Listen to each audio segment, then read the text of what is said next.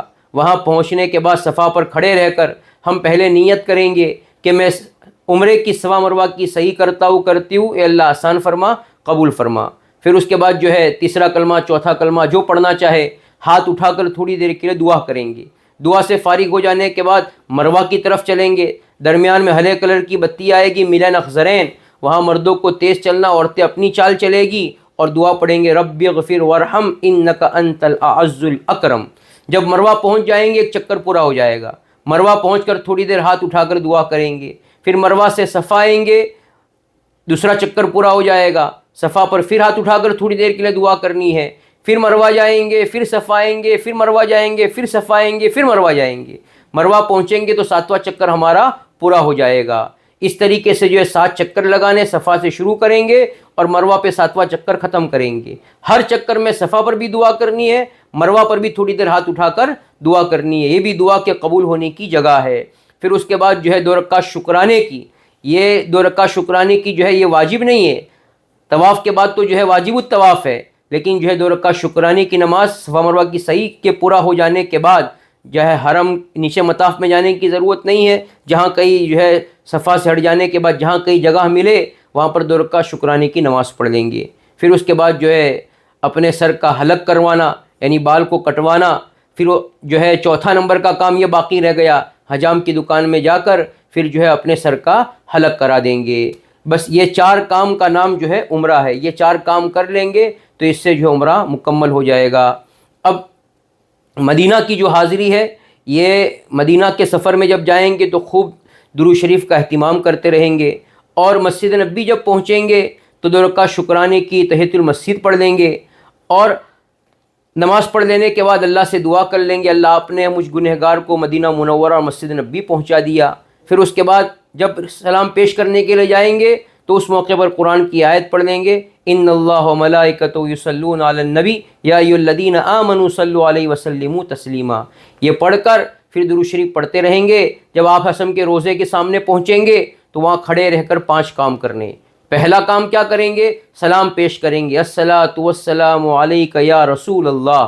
دوسرا کام کلمہ شہادت پڑھنا اشہد ان لا الہ الا اللہ واشہد انک محمدا عبدک ورسولک۔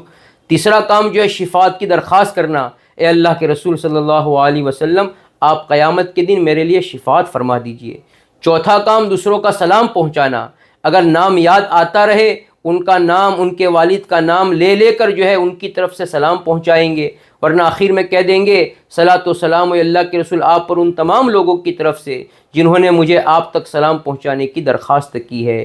اور 5واں کام آپ صلی اللہ علیہ وسلم سے دعاؤں کی درخواست کریں گے، اے اللہ کے نبی صلی اللہ علیہ وسلم ہم آپ سے درخواست کرتے ہیں کہ آپ اللہ سے دعا فرما دیجئے اللہ میرے گناہ کو معاف فرما دے، اللہ میرا خاتمہ ایمان پر فرمائے، سنت پر فرمائے، آپ کے ساتھ آپ کے صحابہ کے ساتھ ہمارا حشر فرمائے۔ جو دعا کی درخواست اللہ کے نبی صلی اللہ علیہ وسلم سے کر سکتے ہیں اس موقع پر دعاؤں کی درخواست کریں گے۔ پھر حضرت ابوبکر صدیق رضی اللہ تعالیٰ عنہ ایک داہنی طرف ہٹ کر قدم حضرت ابوبکر صدیق رضی اللہ تعالیٰ عنہ پر سلام پیش کریں گے السلام علیک یا امیر المؤمنین، السلام علیک یا خلیفۃ رسول اللہ، السلام علیک یا ابا بکر صدیق رضی اللہ تعالیٰ عنہ، سلام ابو بکر صدیق رضی اللہ تعالیٰ عنہ آپ پر۔ پھر ایک ہاتھ داہنی قدم ہٹیں گے تو وہاں حضرت عمر فاروق رضی اللہ عنہ کی قبر کے سامنے آ جائیں گے، ان پر بھی سلام پیش کریں گے السلام علیک یا خلیفۃ رسول اللہ، السلام علیک یا امیر المؤمنین، السلام علیک یا عمر ابن الخطاب رضی اللہ تعالیٰ عنہ، یعنی سلام اے عمر ابن الخطاب رضی اللہ تعالیٰ عنہ آپ پر۔ یہ سلام پیش کرنے کا طریقہ ہو گیا۔ پھر اس کے بعد جو ہے اگر 2 رکعت نماز پڑھنے کا موقع ملا مسجد نبی میں تو اس وقت 2 رکعت نماز پڑھ لیں گے، اللہ کا شکر ادا کریں گے اور ہماری سلام پیش کرنے کی قبولیت کی اللہ سے دعائیں کریں گے۔ ہر وقت سلام پیش کرنے کا طریقہ یہ ہوگا، ریاض الجنہ جانے کے لیے جو ہمارا اپائنٹمنٹ ہوگا، جو ٹائم ہم نے لیا ہوگا، اس وقت جب ریاض الجنہ جائیں گے حدیث پاک میں آتا ہے کہ میرے ممبر اور میرے حجرے کے درمیان کا حصہ روضۃ من ریاض الجنہ، جنت کے باغوں میں سے ایک باغ ہے، جس نے وہاں جا کر نماز پڑھی، اللہ سے دعا کی، اللہ اس کے لیے جنت میں جانا آسان کر دیتے ہیں۔ اس لیے وہاں الگ الگ ستون ہیں، استوان عائشہ، استوان توبہ، استوان حنانہ، استوان حرس، استوان وفود، استوان سریر، الگ الگ ستون کے پاس یا جہاں کہیں نماز پڑھنے کا موقع ملا 2 رکعت کر کے تحیۃ المسجد ہے، صلاۃ التوبہ ہے، شکر تحیت، اور اس کے علاوہ جو نیت ہم کرنا چاہے 2 رکعت کر کے 4 رکعت 6 رکعت، اور اس کے بعد جو ہے ہم اللہ سے دعاؤں کا اہتمام کریں گے۔ اور یہ ریاض الجنہ کی ترتیب ہوگی۔ باقی وقت جو ہے ہم چاہے مکہ میں رہے، مدینہ میں رہے، ہمارا زیادہ سے زیادہ وقت جو ہے حرم میں مسجد میں گزرنا چاہیے، اور خوب جو ہے قرآن کی تلاوت کا اہتمام، طواف کا اہتمام، اور حدیث پاک کتابوں میں بھی آتا ہے جس نے 50 طواف کیے وہ گناہ سے ایسا پاک صاف ہو جائے گا جیسا آج ہی ماں کے پیٹ سے پیدا ہوا ہو. اس لیے جو ہے زیادہ سے زیادہ طواف کرنا اور گناہوں سے اپنے آپ کو بچانا، قرآن کی تلاوت کا اہتمام کرنا. جتنی نیکی اور جتنے اچھے اعمال کریں گے اتنا اللہ بار بار وہاں کی حاضری کی توفیق عطا فرمائیں گے اور گناہوں سے اپنے آپ کو بچائیں گے. بس یہ مختصر طریقہ تھا. اور ایک تفصیلی طریقہ مکہ جو ہے، یہ عمرے کا بھی پورا تفصیلی طریقہ وہ بھی جو ہے ہم نے یوٹیوب پر جو ہے اس کو بنا کے رکھا ہے. اور مدینہ منورہ کی حاضری کے آداب ہونے چاہیے اور کن کیفیات کے ساتھ وہاں پہنچنا چاہیے اور جو ہے وہاں پہنچنے کے بعد کن چیزوں کا اہتمام کرنا چاہیے، اس پر بھی جو ہے مستقل یوٹیوب میں جو ہے ہماری چینل پر جو ہے مستقل یہ پروگرام بھی موجود ہے. تو آپ جو ہے اگر تقاضا کریں گے تو جو ہے وہ چینل اور وہ گروپ جو یوٹیوب وغیرہ کی جو چیزیں ہے وہ آپ کو پہنچا دی جائے گی تاکہ آپ اس کو تفصیل سے جو ہے پورا طریقہ عمرے کا بھی اور مدینہ منورہ کے آداب اور اس کی حاضری کو بھی آپ تفصیل سے سن سکو اور اپنے عمرے کو اور اپنے سفر کو کامیاب بنا سکو. اللہ تبارک و تعالی ہم سب کے لیے اس سفر کو بے انتہا قبول فرمائے. اللہ وہاں کے انوارات سے برکات سے خوب نوازے. تمام ممنوعات احرام سے ہماری حفاظت فرمائے. اللہ بار بار کی ہمیں وہاں کی حاضری عطا فرمائے اور ہر طرح کی معصیت، گناہ اور غفلت اور لایانی سے ہماری حفاظت فرما کر اللہ تبارک و تعالی نیکیوں کا، طواف کا اور اچھے اعمال کا زیادہ سے زیادہ اہتمام کرنے کی توفیق عطا فرمائے. آمین. وآخر دعوانا ان الحمد للہ رب العالمین. الحمدللہ بہت ہی مختصر عمرہ شارٹ ٹور گائیڈ مفتی صاحب نے ایکسپلین کیا ہے. میں الحمدللہ بہت مطمئن ہوں اور انشاءاللہ میں امید کرتا ہوں کہ آپ سب بھی بہت اچھے طریقے سے سمجھ چکے ہوگے، کیونکہ جنہوں نے بھی بکنگ کروائی ہے کچھ لوگ ملاقات نہیں کر پاتے کیونکہ باہر سے آتے ہیں اور بہت سارے لوگوں نے آن لائن بکنگ کروائی ہے. تو یہ مقصد یہی تھا کہ ان کو یہ ساری چیزیں سمجھ میں آ جائے، کیونکہ جہاں جا رہے ہیں وہاں کی اہمیت اور وہاں کی فضائل سمجھنا بہت ضروری ہے. تو یہ تو مختصر تھا. اس کے علاوہ جن کو بھی مفتی صاحب سے پرسنلی ملاقات کرنا ہے یا کچھ مسئلے مسائل ہے جو صرف پرسنل ہوتے ہیں، جو صرف مفتی صاحب سے ہی وہ گفتگو کر سکتے ہیں، اس کے لیے اگر آپ ریکویسٹ کرو گے ہماری آفس پر تو ہم آپ کو کانٹیکٹ دیں گے مفتی صاحب کا. آپ ان سے وقت لے کر مل سکتے ہیں. ان کا نمبر دیں گے انشاءاللہ. اور ان کی کچھ چینل پر ویڈیوز بھی ہے جس میں یہ پورا طریقے سے بتایا گیا ہے کہ کیسا عمرہ کرتے ہیں، احرام کیسا پہنتے ہیں، مکہ کے فضائل، مدینہ کے فضائل جیسے مفتی صاحب نے بتایا. تو جن کو بھی چاہیے وہ ہمارے ڈسکرپشن میں نیچے ریکویسٹ کر سکتا ہے مفتی صاحب کے نمبر کے لیے اور خود کا نمبر دے دے تو ہم ان کو کانٹیکٹ کر کے مفتی صاحب کا نمبر دے دیں گے انشاءاللہ. یا ہماری ٹیم کو بھی کال کر سکتے ہیں، ہماری ٹیم ان کو انشاءاللہ مفتی صاحب کا نمبر دے دے گی انشاءاللہ. اس کے علاوہ I would really like to appreciate and thank you for giving us an opportunity for the Umrah Tours 2023 الحمدللہ. تو میں انشاءاللہ آپ سب سے ریکویسٹ کرتا ہوں کہ یہ ساری ویڈیو آپ ان لوگوں کو بھیجیے جن کو عمرہ پر جانا ہے اور جن کو عمرہ بہت اچھے طریقے سے سمجھنا ہے. اور آگے کے لیے don't forget to hit the bell icon and please subscribe to our channel. And thank you for choosing Classic Tours and Travels. السلام علیکم.